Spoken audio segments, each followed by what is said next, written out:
of course, the poor king is in a hell of a box. His throat is there all the time. Yeah, I feel There's sorry. a lot more he can do than what he's been doing. I feel sorry for him, although I thought he sent us kind of a mean wires on Yes. this, sir. Yes, I feel sorry for him. I felt sorry for him, but I lost a little of my sympathy with his reply to my wire the other night, asking him to... Yeah. Yes. Well, You saw my wire and his reply, didn't you? No, I did not see. Well, when they sent the wire, they told Israel that this was disastrous. Uh-huh. It's pretty strong, and I cut out a word or two of their mean wire to them, and I said that we wire in Jordan to tell them what's these terrorist activities. They said no. I said, well, why not? Well, they didn't this and that. I said, well, let's just send them both a wire. If you're going to wire one of them, let's send them both a wire.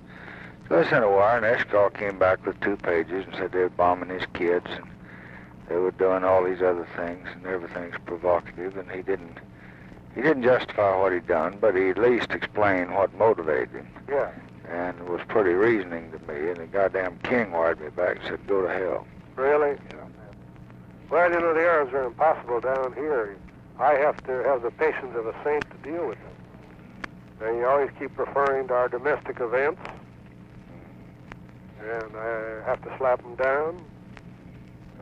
They're in a terribly emotional bunch. You're the only man I know who's got as mean a assignment as I have, and I don't know how you do it as well as you do. I just honestly don't. But I sure as hell want to be careful and not to run out on little Israel because they haven't got many friends in the world. They're in about the same shape I am, and the closer I face adversity, the closer I get to them. Yeah. Because I got a bunch of Arabs after me, about 100 million of them, and there's just 2 million of us. So I can understand them a little bit, and there's nobody fussing at me, nobody raising hell with me, not one human's called me about it.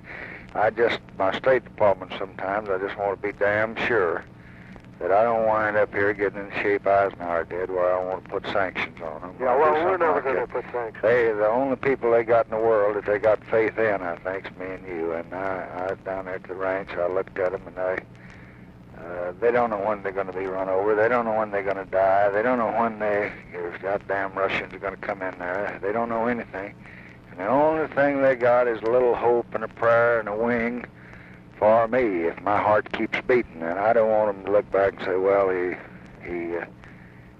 got to Limbertail and he ran and so forth. Now, I've been hard and tough with them. I haven't given them their phantoms, and I haven't done this or that, but I'm damn sure going to give them to them because I want the Russians to quit arming and agree to file up there with y'all what they do arm, and they cut back on their ABM, and if they're not going to do any of it and they're going to continue to pour arms in there, I'm going to make them take the consequences of their actions, and I'm going to stick it up Israel's bottom just as much as I got. Amen to that. Well, that's what I'm going to do. Well, I didn't tell them that. I just told them that I wasn't going to.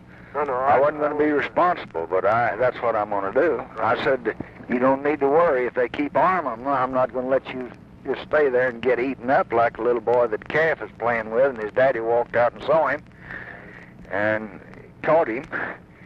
And he said, Papa, you're just going to stay there and let the calf eat me up? Well, you're absolutely a thousand.